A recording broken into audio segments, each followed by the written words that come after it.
पद होंगे तो हम जाकर के उसका मायने निकाल सकते हैं, उसका अर्थ निकाल सकते हैं। ठीक है, और उसमें योजक चिन्ह लगा होगा। उसमें क्या लगा होगा? योजक चिन्ह, यानी कि दोनों के जोड़ने वाला जो कड़ी है वह कड़ी उसमें लगा होगा। ठीक है, यानी कि वो उस पार है वो इस पार है, दोनों को जोड़ने वाला कड़ी लगा होगा, तो समझना कि वो क्या है? द्वंद्व समास। जैसे देखिए अगर यहाँ पर हाथ पाँव, ठीक है, हाथ पाँव देख रहे हैं, हाथ पाँव में इसका हाथ भी प्रधान है और पाँव भी प्रधान है और बीच में योजक चिन्ह भी लगी है, और बीच में योजक चिन्ह भी लगी है, तो हम कहेंगे कि यह द्वंद्व समास है। क्या है? यह द्वंद्व समास है।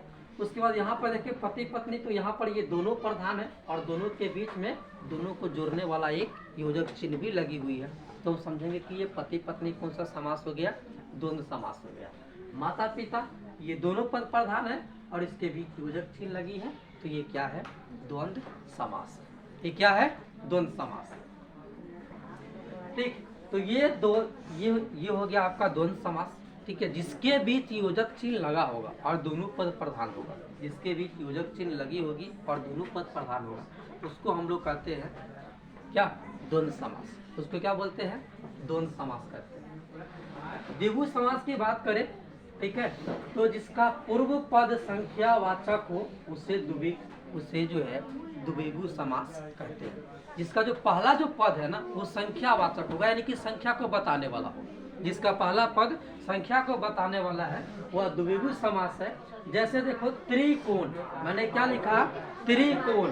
तो त्रि का मतलब होता है तीन और कोण मतलब होता है कोण। जिसका तीन कोण है वह उस तीन कोण वाले को हम त्रिकोण कहते हैं। ठीक है, तो यहाँ पर देख रहे हैं त्रिकोण में जो दो पद है वो त्रि मतलब तीन है, वो कोण। यहाँ पर दो पद है। जो पहला पद है ये क्या है? संख्यावाचक है। ये तीन संख्या को बता रहा है। ये किसको बतला रहा है? संख्या तीन को बता रहा है। उसके बाद आगे मैंने लिखा त्रिलोकी। मैंने क्या लिखा? त्रिलोकी। ठीक है, जो तीनों लोक के स्वामी हैं उसको क्या कहते हैं? त्रिलोकी। तो त्रि मतलब क्या होता है? तीन। इसका जो पहला पद है क्या हो गया? संख्यावाचक। ये क्या हो गया? संख्यावाचक। ठीक है, तो जिसका पहला पद संख्यावाचक हो वो क्या है? द्विगु समास है। षटकोण, षट मतलब क्या होती है? छह कोण वाला जो होता है उसको षटकोण कहते हैं। ठीक है, षटकोण वाला जो होता है उसको षटकोण कहते हैं। ठीक है, तो यहाँ पर जो षटकोण है ये कौन सा समास हो गया? द्विगु समास हो गया। दोपहर, दो का मतलब दो। ठीक है, यह किसी संख्या को बता रहा है। पहर समझ रहे हैं? जो पहर ना लोग कहता दोपहर है। पहले के जमाना में घड़ी नहीं था। पहले के जमाना में जो है उस समय जो है घड़ी नहीं था। घड़ी नहीं था तो फिर लोग समय कैसे देखता था कि शाम हो गया, ठीक है, शाम हो गया या सुबह हुई है, वो समय कैसे देखता था? तो वो लोग पहले पहर के अनुसार अपना समय देखते। एक पहर बीत गया, दो पहर बीत गया, तीन पहर बीत गया, चौथा पहर में संध्या हो गया। ठीक है, चौथा पहर में संध्या हो गया।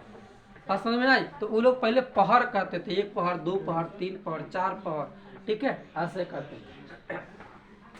चौराहा मतलब चार गो रास्ता वाला। ठीक है, जहाँ से चार रास्ता निकली है उसको हम कथी कहते हैं? चौराहा कहते हैं। क्या कहते हैं उसको? चौराहा कहते हैं। ठीक, तो हम इन सब में देख रहे हैं कि इसका जो पहला पद है ये सब संख्यावाचक है। क्या है? सब संख्यावाचक है। जिसका पहला पद संख्यावाचक हो वो क्या होगा? द्विगु समास होगा। वह क्या होगा? द्विगु समास होगा। आगे बात करें अव्ययी भाव समास का। अब किसकी बात करें? अव्ययी भाव समास का। तो जिसका समस्त पद क्रिया विशेषण हो, जिसका पूरा पद क्रिया विशेषण हो। अब तो लोग कंफ्यूज हो गया। क्रिया विशेषण समझ रहे हैं? किसी काम की विशेषता हो, समझे? किसी काम की विशेषता हो जिसका पूरा पद, जिसका उसमें जो भी मतलब जितने भी पद है, दो पद है चाहे तीन पद है चाहे चार पद है, जिसका टोटल पद किसी क्रिया की विशेषता हो तो समझ जाइए कि वो अव्ययी भाव है। वह क्या है? अव्ययी भाव है। जैसे मैं जाता हूँ, जाना क्रिया हो गया, उसमें लगा दो प्रतिदिन। मैं प्रतिदिन जाता हूँ, मतलब प्रतिदिन क्या है? वो आप जहाँ जाते हैं ना उसकी विशेषता है कि आप हर दिन जाते हैं। बात समझे? तो जो प्रतिदिन है वह किसी क्रिया का विशेषण है, वह किसी क्रिया का विशेषण है। ठीक है, अखबार वाला हमें जो भी हमें मतलब कि अखबार वाला प्रतिदिन हमें अखबार देता है और हिसाब प्रति मास लेता है। ठीक है, यानी कि हिसाब लेना वो क्रिया हो गया, हिसाब लेना वो क्रिया हो गया, तो वो हिसाब क्या करता है, हर महीना करता है। वो हिसाब हर महीना करता है, प्रति मास करता है। तो प्रति मास कति हो गया, हिसाब करने का विशेषता हो गया, यानी कि हिसाब करना क्रिया है और उस क्रिया को अब विशेषण है प्रति मास। ठीक है, किसी काम की जो विशेषता होगी उसको हम बोलेंगे अव्ययी भाव। प्रति मास हो गया यथासंभव, कथी, यथासंभव, यथाशक्ति, शक्ति के अनुसार, जितनी शक्ति उतनी भक्ति। ठीक है, यथाशक्ति के अनुसार हम लोग पूजा करेंगे, हमारी जो शक्ति है हम ऐसे पूजा करेंगे, तो वो हो गया यथाशक्ति, यथाशक्ति। ठीक, यानी किसी क्रिया की विशेषण है।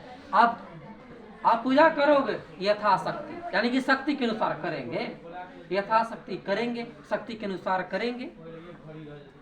आप पटना जाएंगे यथासंभव जाएंगे, अगर जा सके तो जाएंगे और नहीं जा सके तो नहीं भी जाता है। ठीक है, यानी कि पटना जाना एक काम हो गया, पटना जाना क्या हो गया, एक काम हो गया। और उसके पहले मैंने क्या लगा, यथाशक्ति, हो सकता है, यथासंभव, हो सकता है मैं जाऊं। तो ये हो गया किसी क्रिया की विशेषता। ये क्या हो गया, किसी क्रिया की विशेषता। अच्छा, अब ये टोटल समास खत्म हो गया। ठीक है, समास जो है पूरा क्लियर हो गया। अब हमको आप बताइए, मैंने यहाँ पर लिखा हाथों हाथ। ठीक है, हाथों हाथ,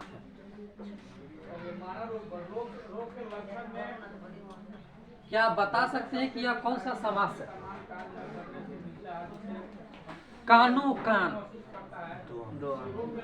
हाँ जी नहीं, या हाथों हाथ। इसमें देखे, यानी कि पहला शब्द भी हाथ है और दूसरा सेम टू वही शब्द है, पहला भी हाथ है और दूसरा भी शब्द है। तो ये न द्वंद्व होगा न द्विगु होगा, ये होगा अव्ययी भाव समास। यह कौन समास, सॉरी, यह होगा बहुव्रीहि समास। यह कौन सा समास होगा, बहुव्रीहि समास। क्यों मैं कह रहा हूं, क्योंकि एक जो पहला पद है, जो पहला शब्द है, ठीक उसी जैसा दूसरा भी पद है। जो पहला शब्द है ठीक उसी जैसा दूसरा भी शब्द है। ठीक है, तो पहला पद के जैसा ही दूसरा भी पद हो तो हम समझेंगे कि वह क्या है, बहुव्रीहि समास। क्या है, बहुव्रीहि समास।